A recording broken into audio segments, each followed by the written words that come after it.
one of the things I've really learned more explicitly, I would say in the last 6 months, is to not win.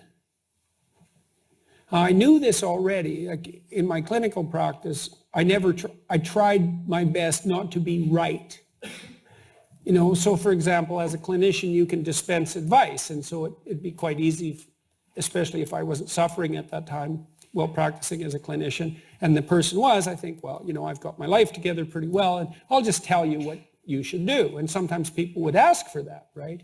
But it's not that helpful because, well, what the hell do you know about what they should do?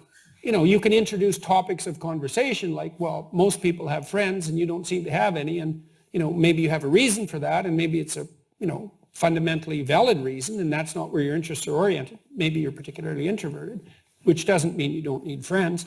But that's way different than saying, well, here's what you should do.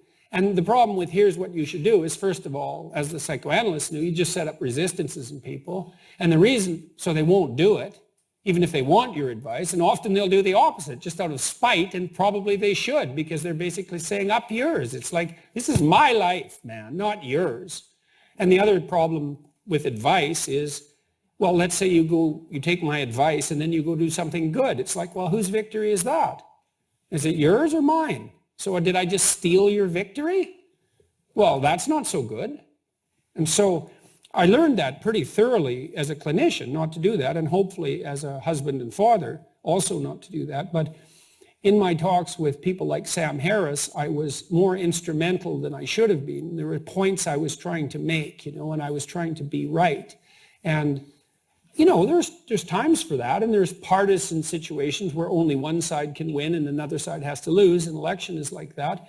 But I've really learned, I hope, that in the last 6 or 7 months to not do that, not to do that. And so the last conversation I had with Sam Harris, which was 2 weeks ago, which will be released in relatively short order, was by far the best conversation we ever had. And all I did was ask him questions. And that wasn't manipulative. It wasn't like, well, I'm going to, and no one here in the audience has done this yet, but lots of times people ask me questions. They're not questions. They're disguised criticisms, or they're statements of belief, or they're an observation that perhaps if my Christian beliefs, for example, were more fully differentiated, I accepted Christ as my Savior, that would be a good thing. That comes up quite often. And they're not questions. Like a question is something you want the answer to. Like actually, you want to know what the person thinks. And so all I did was ask Harris questions. And I learned all sorts of things about the way he thought that I didn't know, and about commonalities in our approach to problems that I didn't understand. And the conversation was much more enjoyable. I mean, the give and take of our previously more tendentious conversations had, what would you say? There was an element of sort of combative enjoyment to them. So they weren't nothing, and they were reasonably successful as public spectacles, and I suppose as philosophical investigations, but this was way better, way better. And I understood what motivated Sam way more than I did before, and I've been doing a lot of, I hope, political peacemaking between Democrats and Republicans in the U.S., because that better happen. And, I've managed on the moderate Democrat side to convince, to learn along with a variety of moderate Democrats that even when dealing with their, the people across the aisle, that winning is not a good strategy, or maybe it's better than losing. Let's say it's not an optimal strategy, right? That's a better way of thinking about it. And if you're trying to win a conversation, that might be better than losing, but it's not as good as mutual elevation in the progression of the discourse.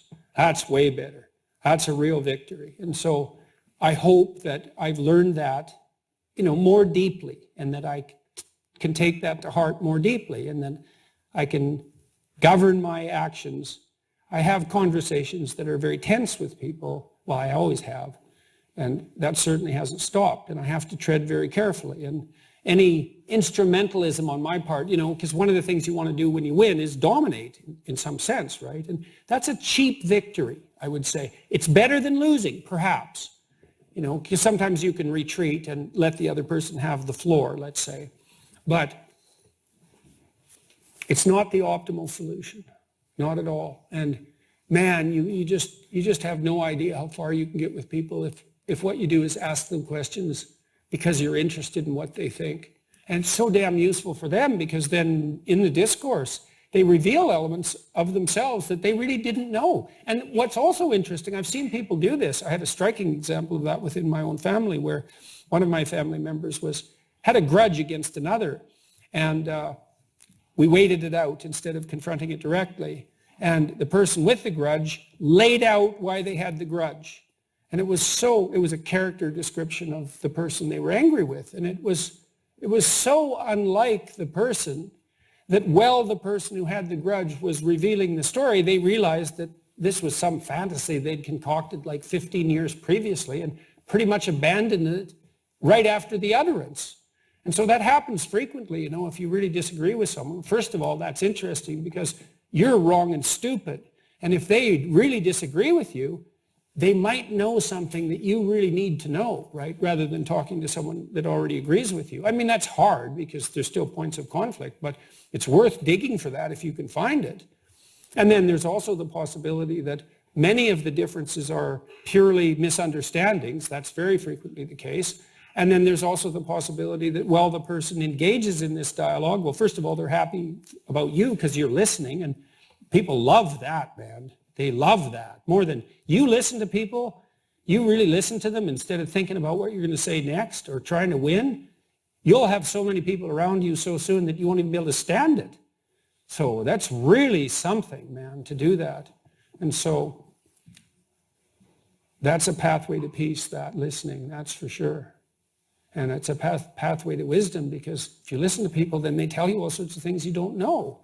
And that's true of people no matter their position in society, man. I mean, and that's another thing I learned in my clinical practice. If I was bored by my client, I was doing it wrong. Because if I really listened to them, they were not boring, man. They were so damn interesting, you could hardly even stand to be in the same room. So, and I think that's true. And that's true. You break through that facade, that persona, because you're having a genuine interaction. And it becomes as richly meaningful as listening to a symphony or something like that. And you remember that, and you feel that there's soul-to-soul contact in that. And there is. And that's what brings peace to the world. That's what revitalizes everyone, right? And so I hope I learned that more deeply. And we'll see. We'll see.